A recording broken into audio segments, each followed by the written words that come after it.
They like quilt, or I guess it's not quilting, it's like knitting of something that is a little tiny crocheted pocket that they put on the stirrups. I guess to prevent your feet from getting a little cold. And everything is so cold in the office. That's hilarious. My doctor's office definitely doesn't do that. And I keep my socks on. Ladies, you can keep your socks on. Everything else has to come off. Everything else, no. But you can totally keep your socks on. I've actually been that person who carries socks with me to the doctor's office. That's weird. I'm sorry. That's like someone taking cheese to the restaurant. That's odd. But I do, because if I'm going to I get cold so easily, y'all. And so I'm like, I need my feet warm at least. And the blanket that they give you is not a blanket. It's a sheet.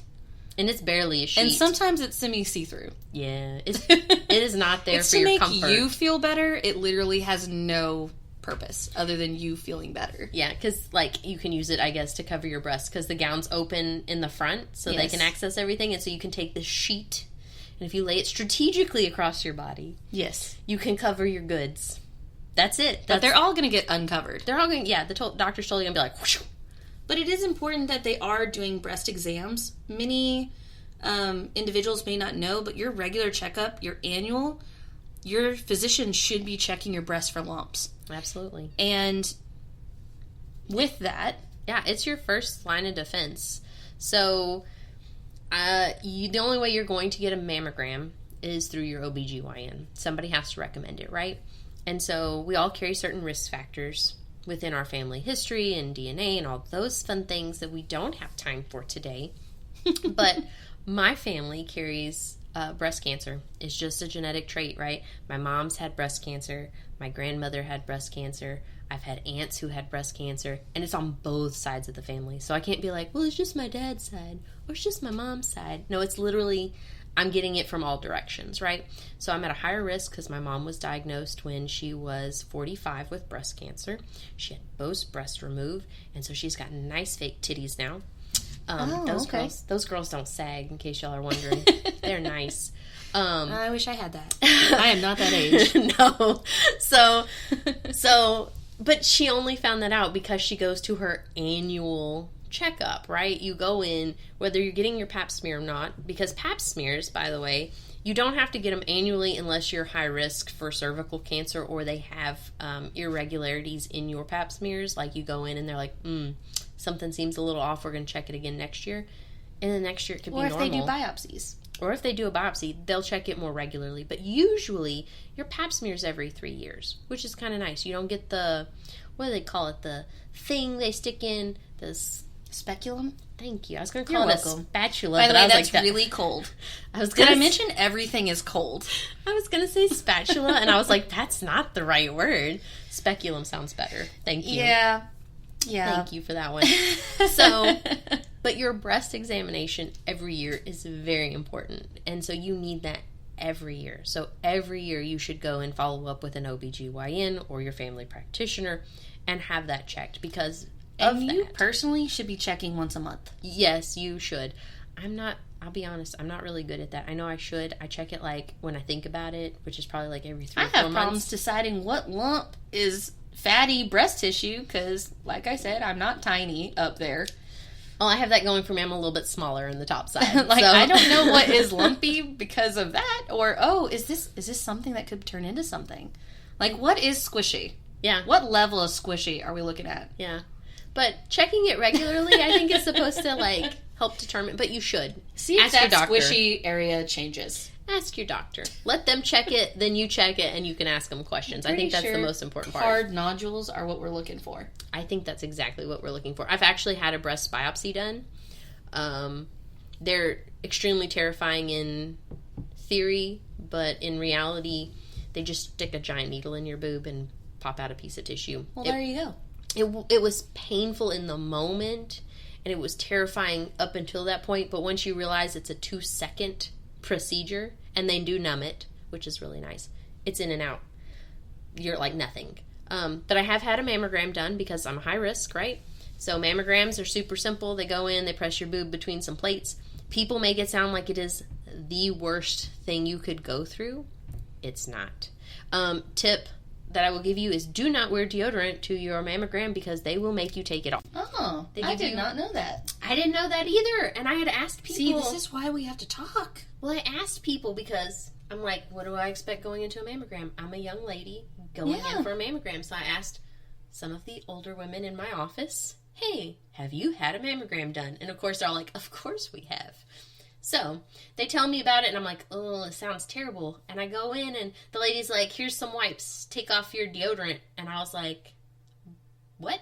And she's like, yeah, you can't have deodorant on because it could skew the I wonder if it's because like images. some deodorants and stuff have like aluminum and stuff in them. I think so. I wonder. So they make you take it all off, so don't wear deodorant. But getting your boobs squished for whole 2 seconds, because if you got a really nice lady, she's going to touch your boobs, place them on the plate for you, which is a little awkward, but you're in and out of there in like no time. But again, she's a professional, and she does it for Every a lot day. of ladies. Every day. All day, every day. She's a boob toucher. That's what she does. So don't make it weird, all right? So don't call her a boob toucher. Don't call her a boob toucher. Got it. She might not like that. You want to find somebody who's going to make you feel comfortable, right? You don't want to go see a doctor that makes you feel weird and uncomfortable the whole time you're there. And that plays into, are you going to see a male or a female physician? I personally prefer male physicians in all scopes. And I don't know what it is. Like, I have had a female doctor. My last OBGYN was a female. And I have a lot of personal experiences with that we're going to save for a later episode. But she did make me feel comfortable, right? Like, I felt she listened to me. Like, I felt like we were cool, and she was cool, and that was great. But I do prefer a male physician, like, overall. If I'm going to go in and have somebody scoping out my vagina, yeah, I do. I prefer a dude to do it. I don't know if it's because I'm like, he should be down there anyways. Like, that's what guys do. I don't know. Not all guys. I know, but and maybe that's it. Maybe, I don't know. I apologize. That's my train of thought. I don't know. For me, it doesn't necessarily matter. I want to make sure that someone's on the same brainwave as me. And so I do talk a lot, and I ask lots of questions. Don't be afraid to ask questions. Yeah, you should have, like, a whole plan of questions in advance. And I don't mean, like, you need to have 20 questions. But even having 1 or 2 questions is highly important because these people are busy. Yes. I mean, they're delivering babies. Yeah, they have no time to, like... Cutting hysterectomies. They're busy. They don't have 20 minutes to spend with you. A lot of it is not scheduled. There's a reason they're in and out of that room in 5 minutes or less. And it's not because they're being rude. Yeah, they walk in, some shake your hand, some give you a fist bump. I don't know what they're doing pre-COVID, post-COVID, all that fun stuff. But you're already prepped because the nurse has already told you to get your feet in the rack. The doctor comes in, does the exam, swipes your vagina with a Q-tip maybe. And that's it. And he's like, well, it was good seeing you. Come back in a year. And that's it. Like, that's all you get to see of them. But if you want someone more personable, then make sure that you pick someone who does talk to you about your other kids or what your significant other is doing and what your plan in life is. Yeah, not all OB... Most of them won't be, though. Yeah, that's not common. A lot of OBGYNs do deliver babies, but there are those that don't. Yeah. And so if you're like, I am not having kids, I don't want to deal in that part of my life, go see a doctor who doesn't do that, right? Because they're going to have the time to spend with you other than the last OBGYN I had that was delivering babies all the time. Sometimes I sat in that waiting room 30, 40 minutes because she's delivering a baby next door. And that's kind of important too. Yeah, so they have different roles, they have different jobs, but just know that whatever one you pick needs to fit what your needs are in that moment, right? Your reason for going, that matters, right? So if you're pregnant, pick one that delivers babies. Not pregnant, definitely. Don't plan on having kids or done having kids, pick one who doesn't deliver babies anymore if you want. I actually was really disappointed when I was picking a new OBGYN that the doctor that delivered my firstborn, I wanted to go back to him because now I have insurance that covers that. So I was really excited. I want to go back to him. He doesn't deliver babies anymore. So I don't know if I'm done. Yeah. I have no idea. I'm still fairly young. I could have at least, I don't know, one more I think kid. we're going with one. One more. If I said 2, my husband would be very upset. But I might, right? So I have to pick a doctor that fits my lifestyle. So obviously I can't go see him anymore, even though I would like to. I got a super hot doctor, though, now, so I'm cool. That can be an issue in of itself. Sometimes you just want good eye candy, okay? For me, a lot of times it could be a concern that you have when you're trying to find a professional. And many times you never had that issue before. So, like for me, anemia. I have a lot of problems with anemia. There was hysterectomies thrown out there by my family practitioner. So it's kind of one of those things that you have to look into who you're going to. And also your significant other. If they're not doing their annual checks, doesn't matter male, female, if they're not doing their annual checks, you need to tell them this is important. This is what they're for. For things like STDs, females typically go to OBGYNs. You can do some at family practitioners, but many things are done at the OBGYN.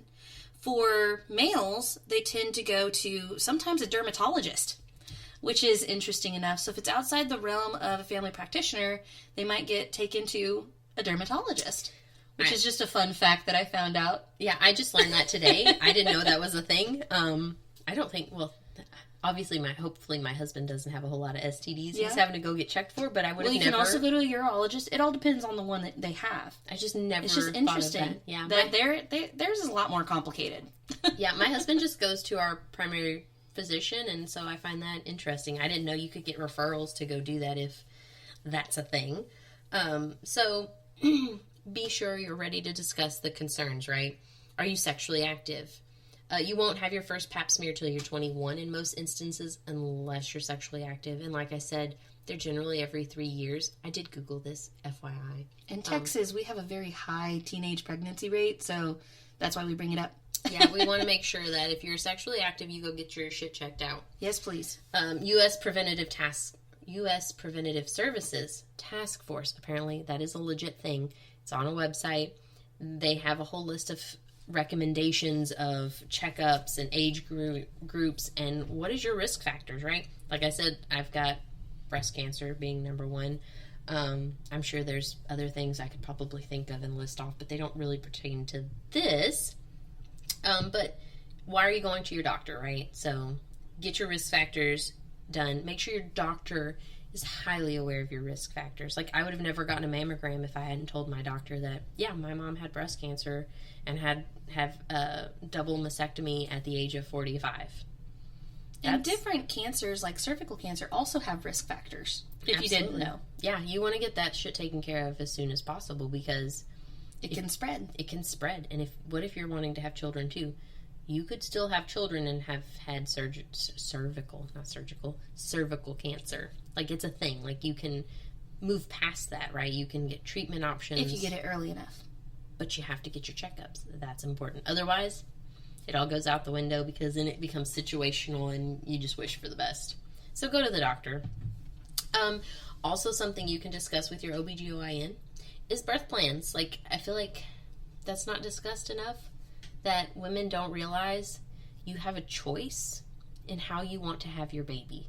In all the different categories that come with it and topics. Absolutely. Like, we're talking natural birth, an epidural, water births. I've known too many people who've had water births recently, and I guess that's cool, a new thing people are doing. It sounds cool. The natural birthing is no meds, right? Epidural, you're numb from your... I guess it's like under your rib cage down is the idea behind it. If you do it right. Yeah, we've had... I had an epidural. And I got it a little late in the game because I was in labor for far too long, about 24 hours. But I got it way too late. And then when I got it, I didn't know that they placed a catheter. Ask questions. When things are happening to you, ask questions. Yeah. I didn't know that I was getting a catheter placed back there. I thought it was just like an injection. So when I'm doing it, and, it takes time and effort for you to sit up at the end of the bed to receive it, and they don't tell you really much about what's happening to you, and then once you have it, you sit back down, you can still feel pressure and things of that sort, but it was still another 12 hours by the time I had a baby. So whenever I got ready to have the baby, they're like, hey, how's your pain level? I'm like, it's okay. I'm all right. I was not okay or all right. So I basically had the birth without epidural because I did not want to have to go through the process of having an epidural again when they should have told me all they have to do is add it to my catheter that was already back there. But I had no idea. So